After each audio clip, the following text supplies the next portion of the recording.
Hope you guys are doing fantastic. जी हाँ, एक कंपनी फैंटास्टिक पिछले कई 2-3 सालों से नहीं करी और वो है वोडाफोन आइडिया। जी हाँ, मतलब एयरटेल एंड जियो हर महीने में हजारों सब्सक्राइबर्स नए नए ऐड कर रहे हैं और कहां से शिफ्ट हो रहे हैं मालूम है? वोडाफोन आइडिया से।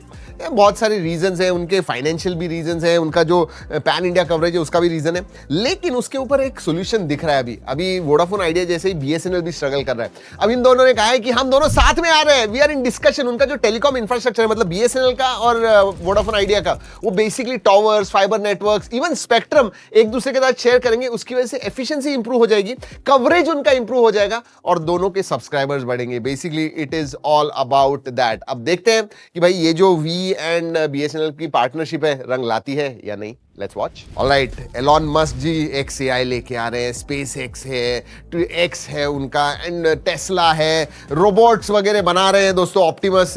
अब लेके आए हैं टेराफैब। जी हाँ, टेराफैब क्या है पता है? $25 बिलियन का प्लान है। $25 बिलियन, मतलब अगर मैं कहूं तो nearly 2 lakh crore. I don't even know, वो कैलकुलेट कीजिए, नीचे कमेंट्स में बताइए कि $25 बिलियन यानी कितने होते हैं। बट ये जो है ना, ये इसेंशियली उनके जो चिपसेट्स वगैरह है ये मैन्युफैक्चर खुद करने वाले हैं, एडवांस चिपसेट्स। आपको पता है एआई में बहुत आगे जा रहे हैं और एआई के लिए 2 चीजें लगती हैं, एक तो जबरदस्त चिपसेट्स और दूसरा पावर। यस, तो एक में जो चिपसेट्स हैं वो खुद ही लेके आ रहे हैं, दूसरा पावर। वो कह रहे हैं कि स्पेस में हम हमारे जो सोलर पैनल्स या सोलर ये है जिसकी वजह से पावर जनरेट होगा, ये करने वाले हैं। मतलब मार्स में तो जाना है उनको, ठीक है, लेकिन इधर भी वो स्पेस में जाके क्या क्या कर रहे हैं पता नहीं। आई मीन ऑलरेडी उनका, आई थिंक एलॉन मस्क जी है ना, पहले ह्यूमन बीइंग होंगे जिनका अगर मैं नेटवर्थ कहूं तो $1 ट्रिलियन होने वाला है। $1 ट्रिलियन, $1 ट्रिलियन तो इकोनॉमी नहीं होती है लोगों के, मतलब पूरे देश की। My God. वैसे दोस्तों न्यूज में हम नया सेगमेंट ऐड कर रहे हैं, जो भी पिछले 3-4 दिनों में अच्छे एआई के अपडेट्स होते हैं वो आपको देने वाले हैं। ऐसे ही कुछ जेनसेंग हुआंग ने कहा है, उन्होंने कहा है कि एआई जो है ना, ये लिटरली इतना क्लोज आ गया है ह्यूमन के ब्रेन के कि पूछेगा, मतलब लिटरली ह्यूमन जैसा ही सोचता है।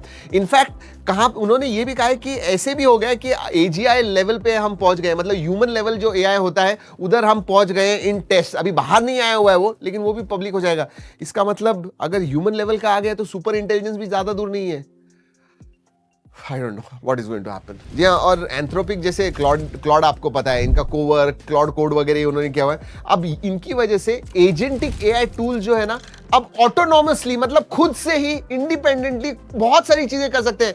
मेल्स लिखने हैं, आपको सिर्फ कहना है कि भाई मेरे जो भी मेल्स आएंगे उन्हें रिप्लाई कीजिए, वो खुद का दिमाग लगाएगा, कॉन्टेक्स्ट देखेगा, खुद ही रिप्लाई कर देगा, आपके शेड्यूल मैनेज करेगा। अगर इंफॉर्मेशन रिसर्च करनी है वो करना है, जैसे मैं यूट्यूब वीडियो करता हूँ, मुझे स्क्रिप्ट्स वगैरह चाहिए, उनको सिर्फ कहना है कि भाई रोज मुझे ना 2-3 स्क्रिप्ट्स देते जा और मेरा चैनल देख ले, एंड उसके हिसाब से वो बना के दे देगा। आपको बताने की जरूरत नहीं, प्रॉपर असिस्टेंट जैसे, उससे भी एफिशिएंटली 24/7 काम करने वाला है। क्रेजी, किस दुनिया में हम बढ़ रहे हैं। चलिए अब स्मार्टफोन्स की तरफ बढ़ते हैं दोस्तों। एप्पल ने उनका WWDC 2026 अनाउंस कर दिया है, वर्ल्ड वाइड डेवलपर कॉन्फ्रेंस उनका जो होता है, जून 8 से लेकर 12 तक। iOS 27, iPad 27, एप्पल सिलिकॉन वाले Mac OS 27, Watch OS 27, TV OS 27, Vision OS 27, Gemini से पावर्ड उनका जो सीरी चैटबॉट है वो, एप्पल इंटेलिजेंस के अपडेट्स, बहुत सारी चीजें मतलब बाहर आने वाली है WWDC में। अब देखते हैं आने के बाद, जून 8 को है। Oppo ने उनका Oppo Find X9 Ultra and Find X9s officially tease कर दिया है। जी हाँ, अप्रैल में इंडिया में भी आने वाला है। इनफैक्ट हमारा अपकमिंग का वीडियो नहीं देखा, नहीं जा रहा है, आज या कल लाइव जाने वाला है, जरूर देखिएगा। वो X9s 9500S पे है। X9 Ultra जो है वो 8 Elite Gen 5 पे होने वाला है। जबरदस्त कैमरा, 200 + 50 + 200 + 50 + 50 का सेल्फी, मतलब सोचिए कैमरा ही, आप कैमरा ही खरीद रहे हो बेसिकली, स्मार्टफोन तो सेकेंडरी है। Vivo V70 FE अप्रैल 2 को लॉन्च होने वाला है। ये Dimensity 7360 टर्बो पे होने वाला है। 6.83 इंच का 1.5 के रेजोल्यूशन वाला एमोलेड डिस्प्ले, 7000 mAh की बैटरी है। So yeah looking forward to it. Samsung ने उनका Galaxy A57 and A37 announce कर दिया 25 मार्च को। ये Exynos 1680 एंड 37 जो है 1480 पे होने वाला है। ऑब्वियसली 6.6 इंच का एमोलेड डिस्प्ले, 5-6 साल के अपडेट्स वही होने वाले हैं। सो या डिसेंट प्राइस क्या आएगी वो देखेंगे। OnePlus Nord 6 इंडिया में 7 अप्रैल को लॉन्च हो रहा है दोस्तों। 8s Gen 4 पे होने वाला है। Yes, so I am looking forward to this. और बड़ी बैटरी, मतलब लिटरली 9000 mAh की बैटरी होने वाली विद 80 वॉट चार्जिंग। IP68-69 के भी इस टाइम होने वाला है। देखते हैं नॉट सीरीज कैसी होगी, नॉट 6 सीरीज। वैसे OnePlus की तरफ से और एक इंटरेस्टिंग लीक आ रही है। यस, वो ना हैंडहेल्ड गेमिंग कंसोल लॉन्च करने वाले एंड मॉड्यूलर कंट्रोल सिस्टम होने वाला है। उनका स्टैंडर्ड जो फिक्स कंट्रोलर्स होते हैं वैसे नहीं है, मॉड्यूलर कंट्रोल सिस्टम होने वाला है एंड अर्ली डेवलपमेंट स्टेज में, लेकिन लॉन्च हो जाएगा बाय एंड ऑफ 2026। देखते हैं। Galaxy Z Fold 8 के स्पेसिफिकेशंस आ गए हैं दोस्तों। 6.5 इंच का कवर स्क्रीन, 8 इंच का मेन 120 हर्ट्ज का एमोलेड मेन जो स्क्रीन होने वाला है अंदर वाला वो, बट 200+50+10 मेगापिक्सल का camera, 8 Elite Gen 5 and vapour cooling chamber होने वाला है इस टाइम, और इस टाइम पतला और लाइट होने वाला है। सो या लेट्स सी। अच्छा, अब मेन स्ट्रीम जो सीरीज है ना उसमें 10,000 mAh बैटरी वाले फोन्स आने वाले हैं। Redmi Note 16 के बारे में बात कर रहा हूँ। यस, Redmi Note 16 सीरीज में कहा जा रहा है कि 10,000 mAh की बैटरी एंड 200 मेगापिक्सल का कैमरा होने वाला है, प्रो या प्रो मैक्स जो ऊपर वाला मॉडल होता है उसके अंदर। सो फोटोग्राफी एंड बैटरी लाइफ इसकी तरफ फोकस है। ऑलराइट, ये हर साल होता ही है, मतलब ऐसी खबरें आते हैं। अब दोस्तों सबको पता है चिपसेट्स, ग्राफिक कार्ड बहुत इंपॉर्टेंट हो, AI की दुनिया में सबको चाहिए। अब एक स्टूडेंट है, उन्होंने सब उनके पैसे जमा करके RTX 5090 ये ग्राफिक्स कार्ड जो 2.99 लाख का है अमेजोन से ऑर्डर किया। पता है 1 किलो का डिटर्जेंट पाउडर का डब्बा आ गया उसके पास। मतलब सोचिए, उसके पास प्रूफ था, सब कुछ था, फिर भी रिफंड मिलना उसे बहुत मुश्किल हो गया था। बट हाँ, हाई वैल्यू ऑर्डर्स ऑनलाइन करने हैं ना तो दिल धक धक होता है लिटरली।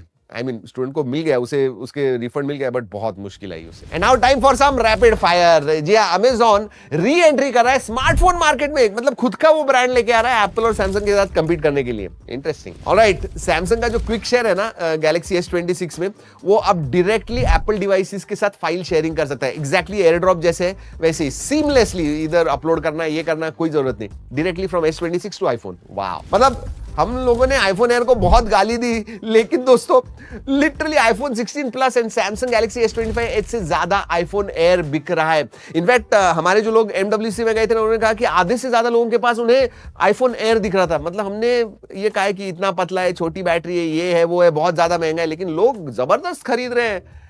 पता नहीं मतलब इस साल एयर आएगा फिर से या नहीं, आपको क्या लगता है? नीचे कमेंट्स में जरूर बताइएगा। चलिए आज की I hope you liked it, AI का जो नया सेक्शन चालू किया, आपको क्या लगता है उसके बारे में जरूर बताइएगा। और कुछ हमने ऐड करना चाहिए, फीडबैक अगर कुछ होगा टेक न्यूज के बारे में तो जरूर बताइएगा।